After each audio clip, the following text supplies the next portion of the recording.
A silver storm is brewing on the horizon, filled with the energy of 1,000 untold stories. Brace yourself for the impact of cinematic excellence and narrative power that hits like a bolt of lightning. Hit subscribe now and join the storm today. The first thing I noticed when I walked into my grandmother's house that afternoon was how quiet it was. Not peaceful quiet, the kind of quiet that sits on your chest, the kind that follows a funeral. Grandma Rose had been gone for 11 days, and already the house smelled different.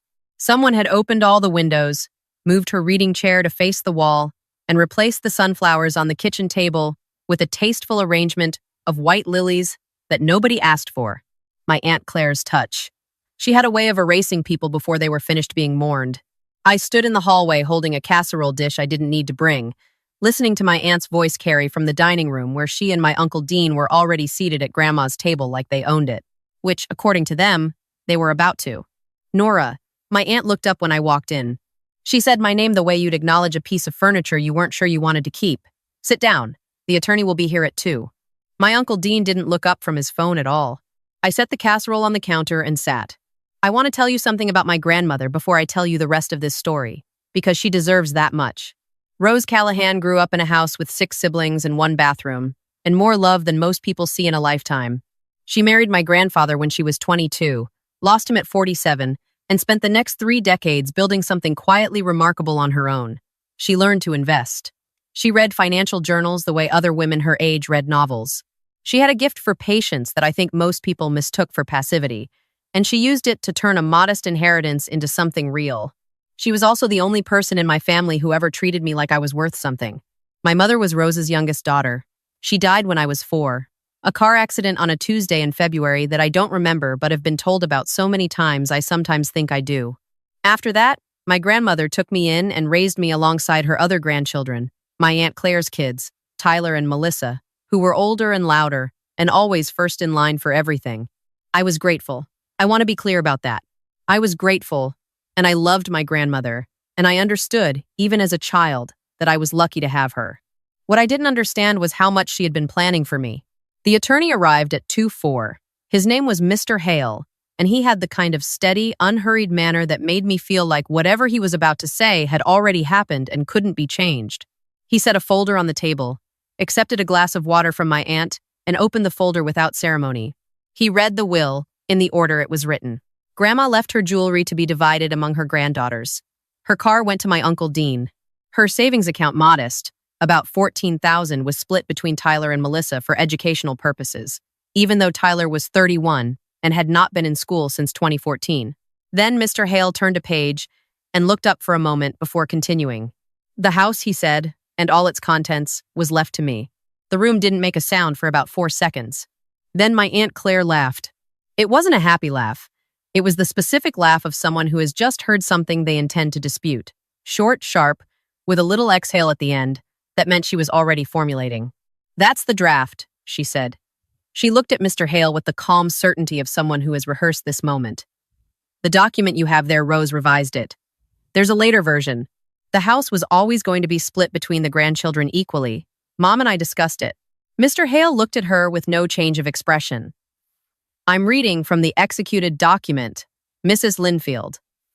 This was signed, witnessed, and filed with my office in March of last year." "I understand that," my aunt said, "and I'm telling you that after that version was filed, she changed her mind. She told me so herself. There's a later document. If a later document exists, you're welcome to submit it for probate review. What I have in front of me is the version on file." "We have it," Uncle Dean said, and he put his phone on the table. I looked at the phone. On the screen was a PDF, a document that looked, at a glance, very much like the one Mr. Hale had just read from same header, same formatting, but with different language in the section about the house. In this version, the property was to be sold and divided equally among the 3 grandchildren. Mr. Hale studied the screen without touching the phone. "I'd want to see the original," he said. "We have the original at home," my aunt said. "We can have it to you by Friday." Mr. Hale nodded once, closed his folder, and said he'd be in touch. My aunt didn't look at me when the meeting ended. Neither did my uncle. They gathered their things with the efficient movements of people who considered a matter already settled, said goodbye to Mr. Hale, and left me standing in my grandmother's kitchen next to a casserole no one had touched. I drove home in silence. I want to tell you what I was feeling, but the honest answer is that I wasn't feeling much of anything yet. There's a particular kind of numbness that arrives when you've been blindsided by something you probably should have seen coming. It's not shock exactly. It's more like your brain politely asking for a few hours before it starts processing. I made tea. I sat at my kitchen table. I looked at my hands. My grandmother had left me her house. The house where I grew up, where she taught me to make biscuits and read me to sleep and told me, more times than I can count, that I was going to be okay. That house, she had decided, deliberately, to leave it to me. And my aunt had produced a document saying otherwise. I thought about that for a long time. Here's the thing about growing up. The way I did as the child who was taken in, the one who didn't quite belong by blood, the one who was always quietly aware of what she owed, and to whom you develop a very fine-tuned antenna for when something is wrong. You learn to read the room. You learn to wait. You learn that when powerful people in your family tell you something is a certain way, the smartest move is not to argue out loud. So I didn't argue out loud. Instead, I called Mr. Hale the next morning and asked him one question. The document my aunt showed you on her phone, I said. Is there any way to verify when it was actually created? He paused. If we have access to the original file, yes. Document metadata can tell us quite a bit.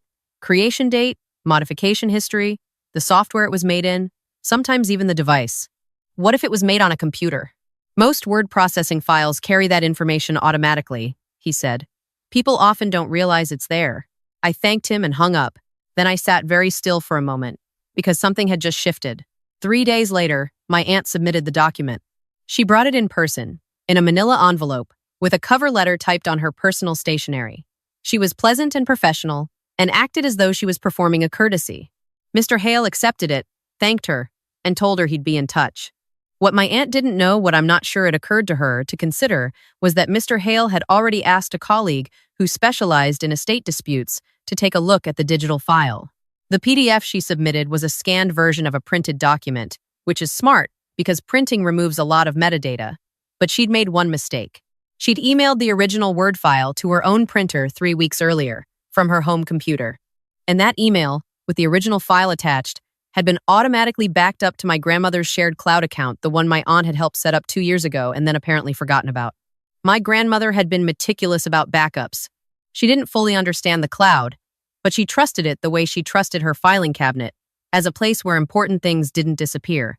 The original Word file had a creation date. It was dated 9 days after my grandmother died. I didn't find out about the cloud backup right away. That came later, through Mr. Hale, through a process I wasn't fully part of. What I knew in those first 2 weeks was only what I could piece together myself, and what I pieced together was enough to make me very careful and very quiet. My aunt called me during that time, twice. The first call was warm and practical. She said she hoped I understood that Grandma would have wanted fairness, that the house was too big for me to manage alone, that a clean sale would give all of us a fresh start, and wasn't that what family was supposed to do, take care of each other? I said I understood. I said I appreciated her perspective. I did not say what I was thinking, which was that the time to discuss fairness was before someone created a fraudulent document, not after. The second call was less warm. She had heard, through someone at Mr. Hale's office apparently, that the document was being examined. She wanted to know if I had made things complicated. She said it in the particular tone that adults in my family had used my entire life, not accusatory exactly, but with a thin edge that meant, you owe us, and you know it, and this is a reminder. I told her I hadn't done anything, which was true. What I didn't tell her was that Mr. Hale had already found the cloud file. The meeting happened on a Thursday morning, 3 weeks after the will was first read. My aunt and uncle arrived together. I arrived alone. We sat in Mr.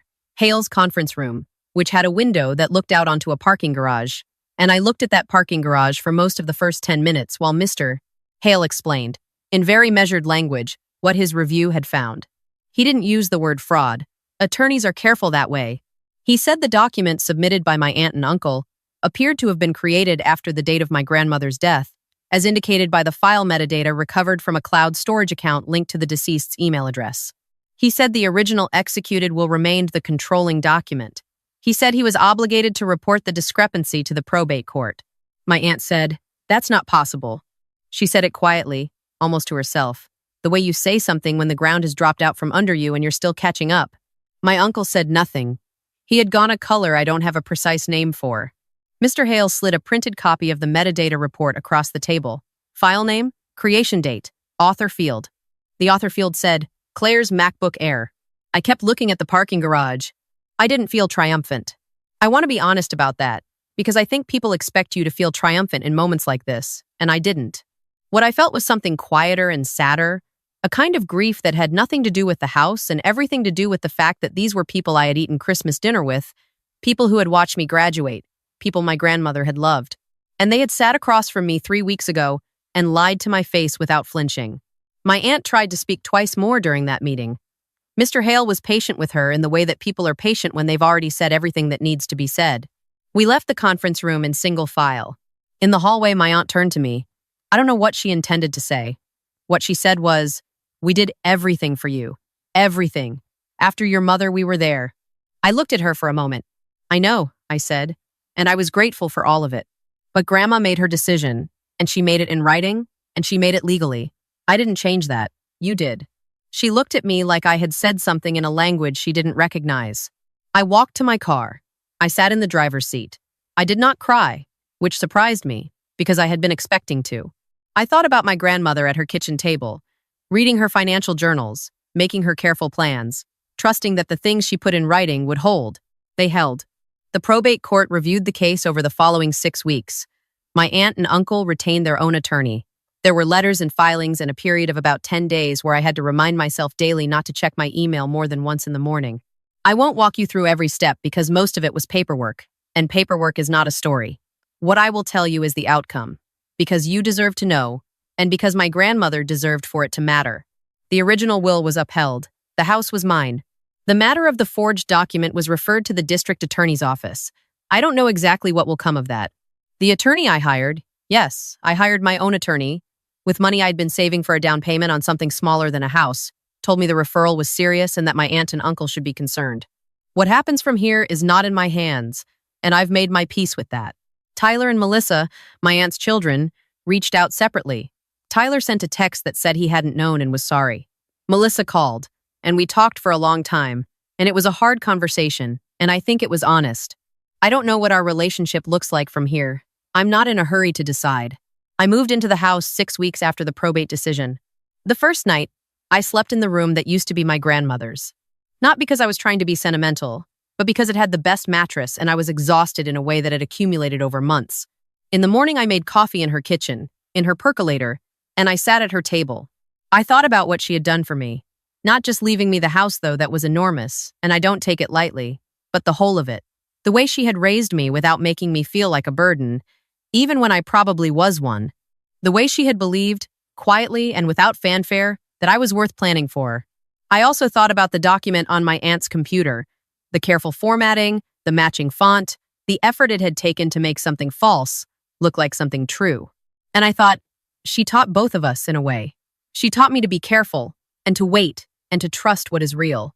And she taught my aunt, maybe for the first time, that the things you do in secret still leave a record. There's a metadata field in every file you've ever created. It knows when you made it. It knows where. It knows what you called it and when you changed it and what machine you were sitting at. Most people don't think about that. My grandmother didn't know about metadata. She wouldn't have known what to call it, but she backed up everything because she believed that important things shouldn't disappear. She was right. She was almost always right. I keep her reading chair by the window now, facing out the way she liked it. In the afternoon, the light comes through at an angle that turns everything in the room a kind of gold. I make tea. I sit. I read. Some days I talk to her. I tell her the garden is overgrown, but I'm working on it. I tell her the percolator still makes the best coffee I've ever had. I tell her the house is clean and quiet and full of her. And I tell her that I kept it, that I did what she wanted, that I didn't let them take it. I hope that wherever she is, she already knew I would.